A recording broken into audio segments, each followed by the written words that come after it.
hari amagambo umuntu ashobora kukubwira ukayaseka ukayirengagiza, ariko mu minsi mike ibintu byose bigatangira kugenda nabi, ubuzima bugahungabana, amahirwe akayoyoka, umuryango ugasenyuka, ubukire bukadindira. None se ibyo byose ni ibisanzwe cyangwa ni umuvumo? Mu Rwanda hari abantu bavuga ko bavumwe n'ababyeyi babo, abandi bakavuga ko hari imisozi cyangwa ingo zavumwe bikagira ingaruka kugeza n'ubu. Ariko se umuvumo ubaho koko cyangwa ni ikinyoma cyacenjejwe mu mitwe y'abantu tukacyizera tukagihindura ukuri? Jye mugiye kubana muri kino kiganirizwa ku bw'Imana Jean Claude nk'ibisanzwe. Iyi ni SF Media TV, kora subscribe, like na share ubundi tuganire. Tugiye gusubira mu muco, mu mateka ya kera no mu myemerere y'abantu batandukanye ku isi, tumenye aho byaturutse n'impamvu kugeza na n'ubu abantu benshi bakiriho bafite ubwoba bw'amagambo mabi yavuzwe kera. Hari abagabo bagiye gusenga abapfumu, hari ababyeyi bagiye kuhagira abana babo n'amazi kugira ngo bakureho umuvumo, hari abapfuye barabivuze, hari n'abavuga ngo iyo tutavumwa ntitwari kuba dutya. Ushobora kuba nawe hari umuntu uzi wigeze kubwirwa amagambo mabi none kugeza ubu ntacyo yagezeho, ni ukuri cyangwa ntimuha? Reka tubisuzume neza. Twabajije abashakashatsi, twumva abize Bibiliya, tuganira n'abakuze, buri wese afite icyo abivugaho. Ariko kora subscribe kugira ngo utarambirwa n'amagambo agiye kuvugirwa muri buno bwiru, tukwereka ukuri kwabyo. Iyi ni SF Media TV, tugiye gutekereza, turebe kure, tukubwire ibyabaye n'ibikiriho ku bigendanye n'umuvumo. Umusaza w'imyaka 80 wo mu karere ka Nyanza yigeze kuvuga amagambo agira ati: naravumwe n'umubyeyi wanjye kuko nataye ishuri, n'ubu ndacyumva ayo magambo anyirukaho. Hari umugore wigeze gutandukana n'umugabo we, undi aramubwira ati: uzabura amahoro nuguhora wiruka. Nyuma y'icyumweru umugore ararwara, nyuma abana bose ntibagira amahirwe mu mashuri. Mu majyaruguru y'u Rwanda hari abavuga ko hari umusozi wigeze kuvumwa n'umugore wawiciweho n'umuryango we wose.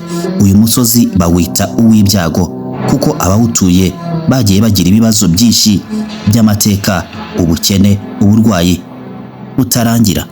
Ese ibi ni impanuka zisanzwe cyangwa hari amagambo yigeze kuvugwa agasiga igikomere? Ese abahanga babivugaho iki? Abahanga mu mitekerereze bavuga ko amagambo mabi umuntu yakiriye akesha ashobora kumugiraho ingaruka zo mu mutwe, aribyo bita self-fulfilling. Umuntu yizera ko azarwara, ko ntacyo azageraho, bikarangira abaye uko. Abizera Bibiliya bavuga ko hari umuvumo n'imivumo yavugwaga na bamwe mu banyamadini cyangwa abakozi b'Imana, ariko Yezu yaje akuraho umuvumo, bityo ukuri kutari mu gukomeza kwitwa amagambo mabi, ahubwo twagombye kubaho mu rukundo no kubabarirana. Hari n'abavuga ko umuvumo udafite imbaraga iyo umuntu ahamagariwe kuwuvuga atari mukuri cyangwa uwawukoresheje mu kinyoma.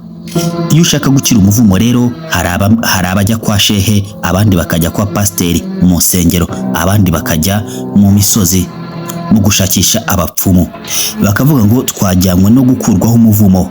Ariko abenshi bagasanga igisubizo kiri mu gusaba imbabazi, guhinduka no kwatura amagambo mabi yakuvuzweho cyangwa wavuze.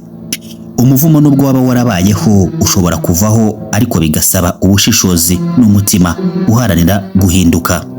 Hari amagambo afite imbaraga nubwo waba utizera umuvumo, ntukwiye kwirengagiza ko hari abantu bababaye kubera amagambo mabi yavuzwe. Ibyo ntitugomba kubyirengagiza, ahubwo tubyitondere. Wowe se hari amagambo wigeze kubwirwa akagusigamo igikomere? Hari wowe wigeze kuvuma mu gihe wari warakaye? Banza utekereze, hanyuma ushake gukira no gukiza abandi. Ese amateka y'u Rwanda bivugaho iki? Umuvumo ni nk'ikimenyetso cy'uburemere bw'icyo wakoze. Mu Rwanda rwo hambere umuvumo ntiwari amagambo yo kuvuga gusa mu gihe cy'uburakari, wafatwaga nk'igihano gikomeye gihanwa n'abakurambere cyangwa umuryango wose. Iyo umuntu yakoze icyaha gikomeye nko guhakana ababyeyi, kwica cyangwa gusenya umuryango, yabaga ashobora kuvurwa n'abakuru. Umuvumo wari nk'igihano kirekire kigaragaza gucibwa no gukurwa mu bwoko. Mu buryo bw'amategeko gakondo y'u Rwanda, umuvumo w'abakuru wafatwaga nko gukura umuntu mu muryango. Ntiyakorerwaga imihango y'ubukwe, ntibamuhambaga mu irimbi ry'imiryango, ntiyabonanaga n'abandi, yafatwaga nk'umupfapfa cyangwa uwarimbutse mu bwoko. Mu bwami bw'u Rwanda habagaho amabwiriza y'ubwiru, amategeko yihariye agenga umwami w'ingoma. Muri aya mategeko, kuvuma umwami cyangwa se kwikoma ibimenyetso by'ingoma byafatwaga nk'icyaha gikomeye. Bivugwa ko uwo muntu ashobora kuvumwa cyangwa kwicwa. Hariho amategeko avuga ko umwami ashobora kuvuma, akavuma igice cy'igihugu cyamutaye cyangwa cyamurwanyije. Hari naho abiru babaga bafite ububasha bwo kuvuma, bakavuma abantu cyangwa gutanga igihano cy'umuvumo mu buryo bw'imihango yihariye. Rero umuvumo wabagaho, ahubwo abapfumu bemezwaga nk'abafite imbaraga z'amagambo. Hari aho bavugaga ko umuvumo uvuzwe n'umupfumu cyangwa umusizi wababaye wari ufite imbaraga kurusha ibisanzwe. Mu Rwanda rwo hambere, amagambo y'umubyeyi, umupfumu cyangwa umukuru w'umuryango ntiyafatwaga nk'aho ari ibisanzwe.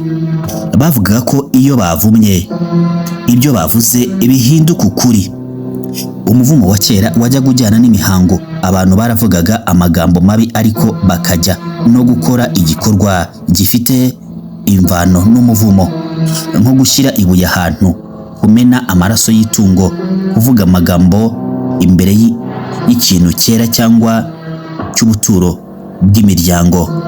Umuvumo w'ubu wakomotse kuri uwo muco, ariko mu buryo bwa none abantu bavuga amagambo atari meza, bityo bikaba ariko ibyo bikaba byarakomoka ku mitekerereze ya kera. Ese abashakashatsi b'amateka babivugaho iki? Alexis Kagame, umwe mu bashakashatsi b'Abanyarwanda, yagize icyo abivugaho. Yagize ati: mu muco nyarwanda amagambo afite ububasha kuruta ibindi byose. Iyo uyavuze ushize amanga kandi uri mukuri, ashobora kugira ingaruka ku buzima bw'uyumvishije cyangwa uyabwirwa. Bivuze ko umuvumo watekerezwaga nk'imbaraga ziri mu ijambo, zishobora no guhindura ejo hazaza. Amateka y'u Rwanda yerekana ko umuvumo atari igihuha, wari igihano gikomeye cyatandukanyaga umuntu n'umuryango. Nubwo isi yahindutse, abantu benshi baracyafite uwo mwuka mu mitima yabo, kandi bibutsa ko amagambo dufite ashobora kubaka cyangwa gusenya, gukiza cyangwa kuvura, yewe akanatanga umuvumo. Twitondere amagambo yacu.